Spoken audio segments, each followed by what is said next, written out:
Kelihatannya setelah ini jatahnya Pak Prabowo.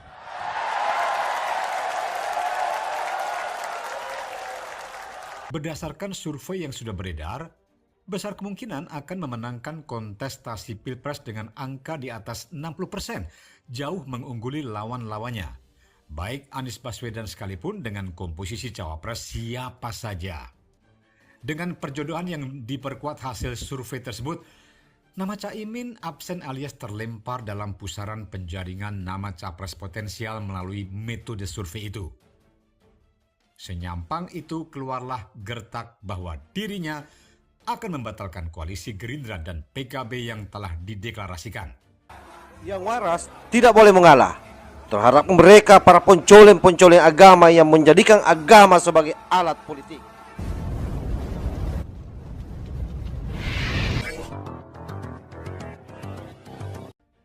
Kadang gertak itu diperlukan dalam berpolitik.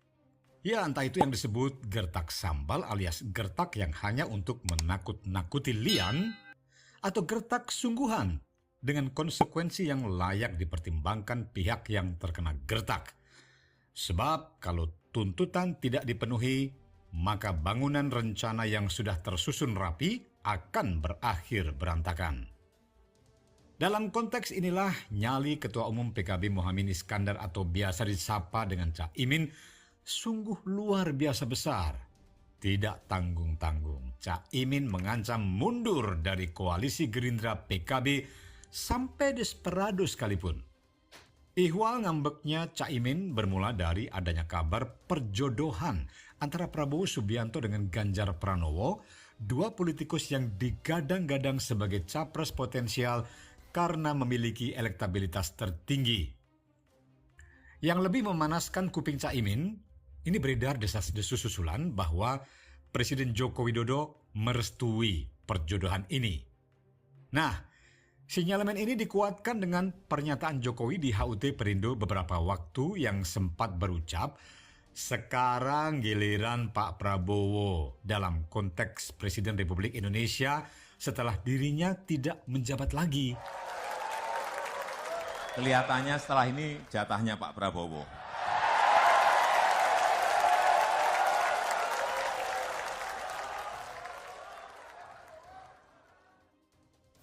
Jokowi perlu pindah kelas, menjadi kingmaker untuk mendorong capres-cawapres yang menjamin keberlangsungan program-program yang masih dijalankan, namun belum tuntas, seperti pemindahan ibu kota negara dan proyek infrastruktur prestisius lainnya.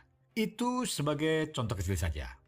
Perjodohan Prabowo Ganjar ini berdasarkan survei yang sudah beredar, besar kemungkinan akan memenangkan kontestasi Pilpres dengan angka di atas 60%, jauh mengungguli lawan-lawannya. Baik Anies Baswedan sekalipun dengan komposisi cawapres siapa saja. Hasil survei Indo Strategi menunjukkan kalau pasangan Prabowo Ganjar ini meraup 60% suara.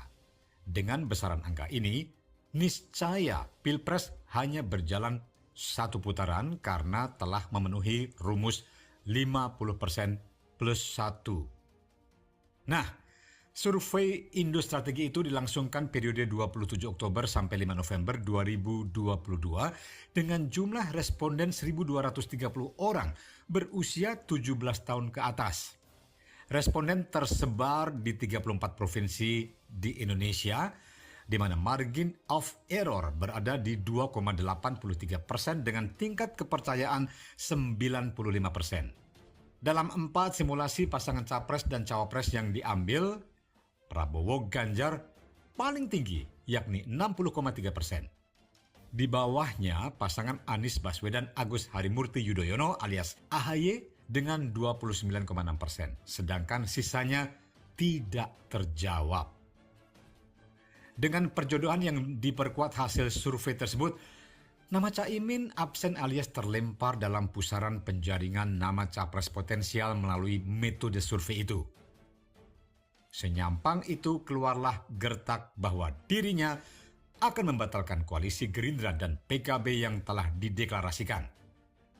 Caimin akan membangun poros tandingan untuk mengalahkan Prabowo Ganjar jika kasus tentang konfigurasi tersebut menjadi kenyataan. Saya bikin komposisi lain. Demikian kata Caimin saat diwawancarai di kantor DPP PKB Jakarta hari Senin 21 November 2022 sebagaimana tersiar di media massa. Namanya gertak. Caimin merasa belum perlu mengungkap dengan partai mana koalisi atau poros tandingan itu nantinya akan dibangun karena ia masih merahasiakannya. Nah, sesungguhnya dengan polarisasi dan kerumunan partai koalisi saat ini sudah nampak di permukaan, tidak perlu ada rahasia-rahasiaan. PDIP misalnya bisa jalan sendiri tanpa berkoalisi. Di poros lain ada Koalisi Indonesia Baru atau KIB, yakni perkongsian P3, Golkar, dan PAN. Di poros lain yang selama ini disebut-sebut yaitu Nasdem, Demokrat, dan PKS yang mengelus-elus Anies Baswedan. Ya memang menarik juga jika ternyata gertak Caimin merupakan gertak sungguhan, bukan gertak sambal. Tentu Prabowo dengan Gerindra yang dibangunnya akan berantakan dalam mengusung dirinya. Elektabilitas tinggi bisa dimentahkan oleh Caimin. Luar biasa. Adalah dua politikus Gerindra yang memunculkan wacana perjodohan Prabowo Ganjar yang menjadi perbincangan publik selama sepekan terakhir. Bocoran yang sesungguhnya sudah menjadi rahasia umum bahwa Jokowi ingin Prabowo dipasangkan dengan Ganjar di Pilpres 2024. Ya tentu saja jika perjodohan ini mendapat restu semesta, maka Gerindra bakal head to head dengan PDIP secara diametral. Sebab sudah pasti PDIP bakal memajukan Puan Maharani sebagai putri mahkota. Di poros ketiga ada KIB, sedang Caimin bisa membawa PKB ke PDIP atau KIB. Tinggallah Gerindra yang wajib membajak salah satu dari partai agar memenuhi 20% presidensial threshold. Pilihan bisa jatuh ke partai mana saja. Secara jika Ganjar yang diajak serta tidak bisa mewakili suara PDIP.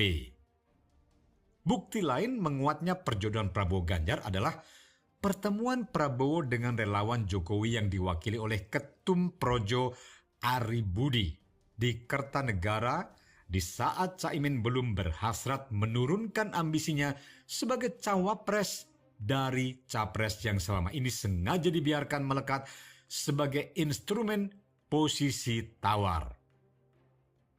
Alhasil, sampai saat ini masih terdapat dua capres dalam satu perahu koalisi, yaitu Prabowo dan Muhaimin Iskandar. Nah, sesungguhnya ini lucu. Serta kalau dipikir-pikir ya, ini serba dilematis bagi Prabowo meminta Caimin menurunkan ambisinya menjadi sekedar cawapres. Berarti pasangan Prabowo Caimin sudah siap dideklarasikan di saat mantan Danjen Kopassus itu masih bisa memilih jodoh lain yang lebih seksi dari sekedar Caimin. Tentu saja, ya kan? Istilahnya saya kira karena menyampaikan kepada saya, ya masa saya bilang jangan, enggak kan, enggak gitu. Mestinya ya silahkan.